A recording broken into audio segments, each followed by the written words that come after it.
now it's even. Wait, did I change the setting? Shit. I'm gonna hang up because I'm gonna record. Okay? I'm gonna call you literally right after. It's gonna be quick because this video is not gonna be long. I love you. I love you too. Bye-bye. All right, hey guys, welcome back to my channel. It's your girl Noushie, and today I know the background looks different. I am in a new space.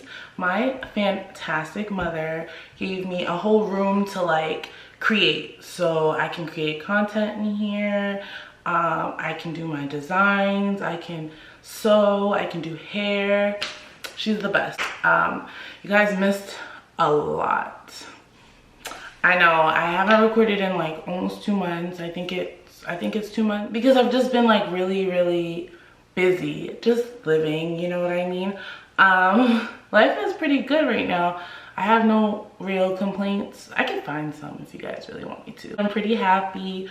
So I just decided it was time to record a video because it's been a long freaking time. Yeah, so I put a poll on Instagram and everybody, like except for like 2 people, wanted me to do a story time. So now I know that my followers are nosy as fuck. I have a lot of crazy stories. Today I'm going to be doing a story time on how I almost got kidnapped twice. If you like this video, don't forget to subscribe, like, share, comment, all that good stuff. All right, so this is a story time that's based all the way back when I was in high school. I used to be like really on lockdown kind of. I always had to be home by the time the street lights came on.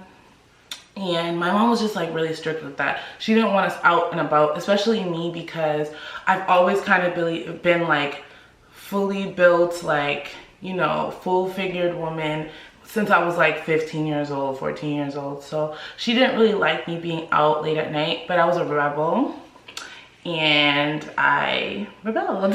I was always out, you know, at like 10 o'clock at night. I had no car. I was walking. I would walk by myself because all my friends lived on the other side of town and my house was like on the complete other side for some reason.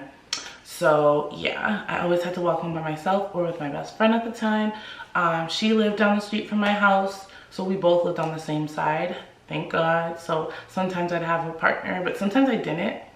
And I got into these situations, and I'm gonna tell you about that right now. So the first one I'm gonna tell you about is when I was 15 years old. I was a sophomore going into junior year of high school, and I was coming back from volleyball practice. I think it was either volleyball or track practice. It was like 6:30 at night, but you know when the school year starts, it gets darker quicker. Yeah, it was pretty dark outside. I was walking through the square of my city and I was approached by a car. And the car was like pulling up next to me, and you know, it sounded like he was actually asking for directions. That's what it sounded like. So I got closer to the car. Big mistake, guys, big mistake. I got closer to the car, I leaned in and asked where he was trying to go, and he told me to get in.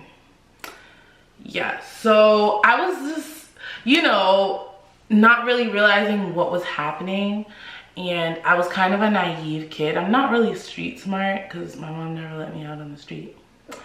But yeah, I was just like, no. Like, that's literally it. I was just like, no.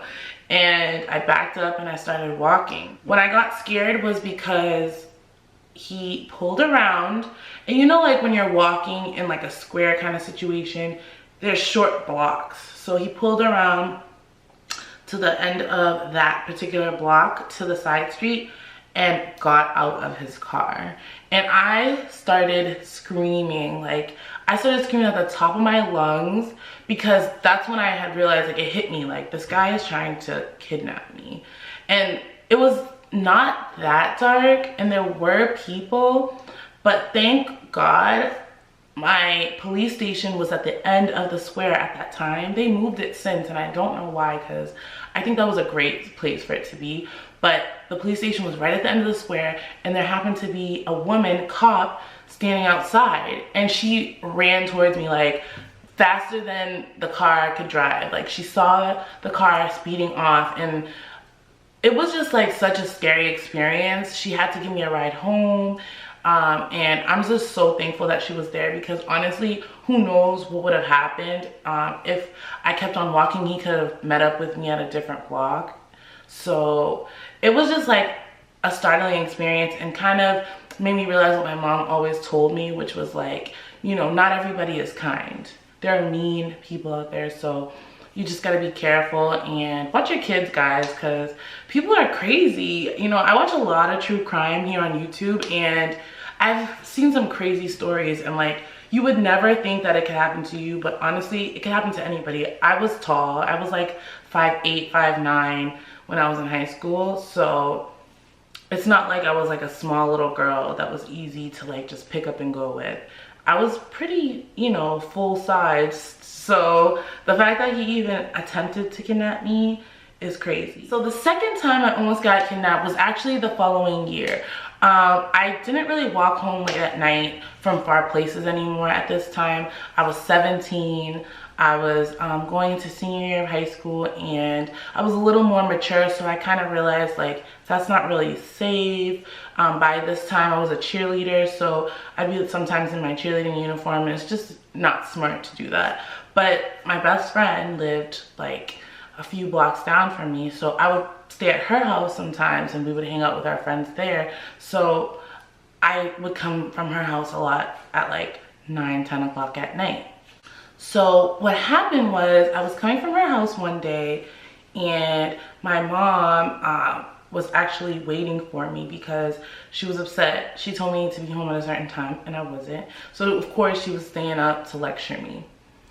Thank God she did, though, because, you know, she worked in the morning, so usually she'd be asleep at this time. But of course she was awake waiting for me, and I don't know how this would have ended if she wasn't. So I was walking home. I was on the sidewalk, and I noticed a guy across the street. It was just me and him on the streets at this time. I live in the suburbs, so it's not a lot of traffic after a certain time. A lot of people are in their houses, so it kind of like shook me up a little bit. I was a little nervous, but this was a white guy. He looked like he was like maybe 18, 19 years old to me, and he had a hoodie on. He was about my height and about my size. Like, he wasn't that big, so I wasn't like, oh my god, like, who is this? But I was kind of freaked out at the fact that he had his hoodie like pulled really forward, and the ties really like tied tightly. So it did kind of throw me off. Like, I was a little shaken up, so I kept on like looking at him at the corner of my eye, like, all right, this guy's weird, like, what's he gonna do? Like, what's he doing? Where's he going? In my head. And thank God I am so paranoid like that, because I was able to watch him pass me. He was across the street going the opposite direction. I was walking this way, he was walking this way, and once we passed each other, he crossed the street behind me and started walking towards me really fast. And you guys, like, this is like a moment that your life kind of flashes before your eyes, because it just happened so quick. And thank God I was paying attention, because what would have happened? I don't even know, you know. And there's a lot of people that I know that have been like attacked. I've been mugged before, coming from cheerleading practice. So it's just like crazy to not know. Like, the unknown is kind of crazy. But anyways, I started running, because you know, instinct. I was like, what is this guy doing? You know, he was going somewhere. Why did he follow me? It's not like he catcalled or said anything to me, so why are you following me? So I started running. He started running. Thank God I was like 2 blocks away from my house. I didn't have to run very far, but I didn't have my front door key. I only had a back door key at this time.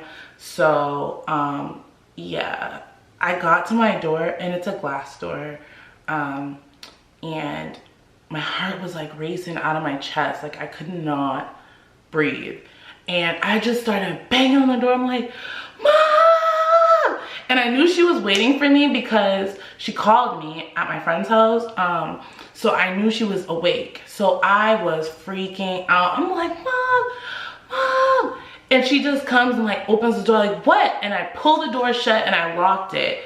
And the man ran up to the door, the glass door, pushed his face into the door and just stared at us.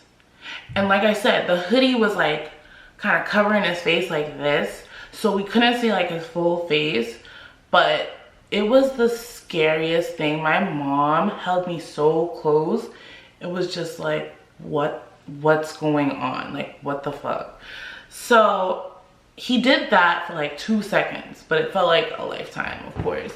And then he like backs up and walks around my house to the back. And my mom had left the back door open.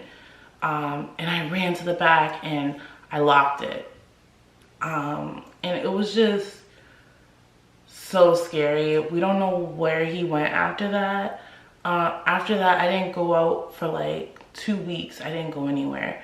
I don't even know if I told my best friend this story.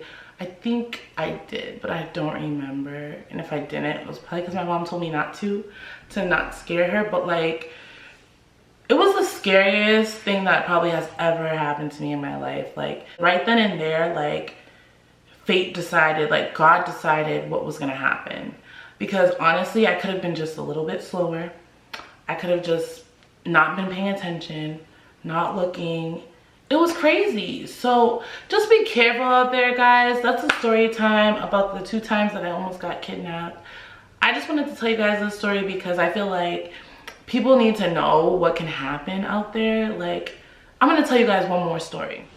One time I was coming from the fabric store, and this was last year, and I saw a guy like a little bit further down the plaza, like it's like in a plaza, and I saw him further down at the end, and he was looking at me, but like I wasn't really, you know, he looked at me, and but not to be cocky, but a lot of people look at me. I'm really tall, like I'm glamorized, so people look at me all the time. I wasn't like shaken up about it. It was broad daylight, but I was coming from the fabric store and I was going into my car, and I unlocked my car, and when I opened my door, like, you know, you kind of turn around to open the door, he was standing in front of me, like here, and like I could have kissed him. Like he was that close, and he was just like, can I have your phone number?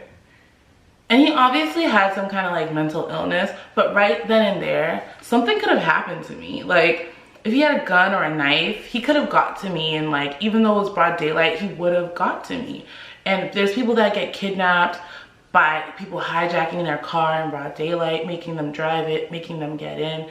So just be aware of your surroundings, guys. Be careful, because the world is crazy, people are crazy, and life is way too precious. So yeah, that's all for today, guys. I hope this wasn't too like Debbie Downer. But yeah, I'll be recording way more for you guys. My next one's probably gonna be a makeup tutorial, everyday makeup routine. So yeah, I have changed it just a little bit, and I do have a couple products that I can recommend for you guys for your oily skin. So stay tuned for that. Thank you guys so much for watching, and I'll see you in the next one. Bye.